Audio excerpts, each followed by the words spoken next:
मोहब्बत के नाम अपना दिल से मिटा के, मोहब्बत के नाम अपना दिल से मिटा के, खुश रही जान तू ससुरा में जाके। मोहब्बत के नाम अपना दिल से मिटा के, खुश रही जान तू ससुरा में जाके। मिलन आखिरी बाई कैसन घड़ी बा बुझाता ना हमके सनम, प्यारी के वादा भुला गइलू दादा ई कैसन दे दिहलू गम। जहर जुदाई जान ले तोड़ पाके, खुश रही जान तू ससुरा में जाके।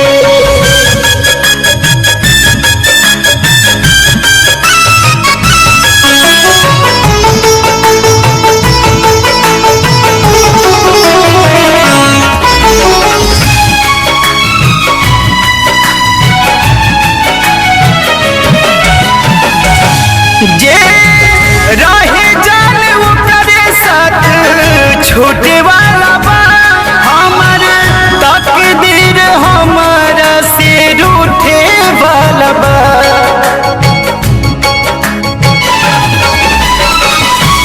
जे रहे जान वो करे साथ छूटे वाला बा, हमार तकदीर हमारा से रूठे वाला बा। मरले बाड़ू तीर दिल में बसा के, खुश रही जान तू ससुरा में जाके।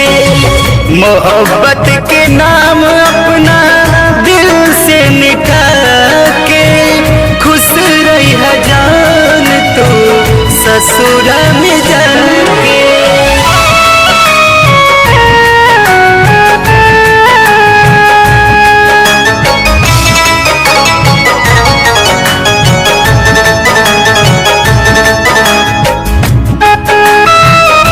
चेतन राजा साजन चौहान बस्ती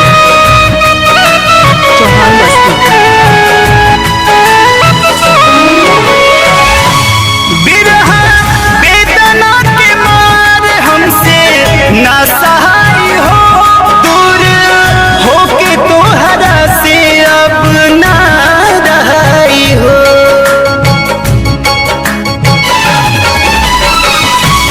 बिरहा बेदना के मार हमसे ना सहाय हो, दूर होके तोहरा से अब ना रहाई हो। विनय निर्मल अमित के तू भुला के, खुश रही जान तू ससुरा में जाके। मोहब्बत के नाम अपना दिल से मिटा के, खुश रही जान तू ससुरा में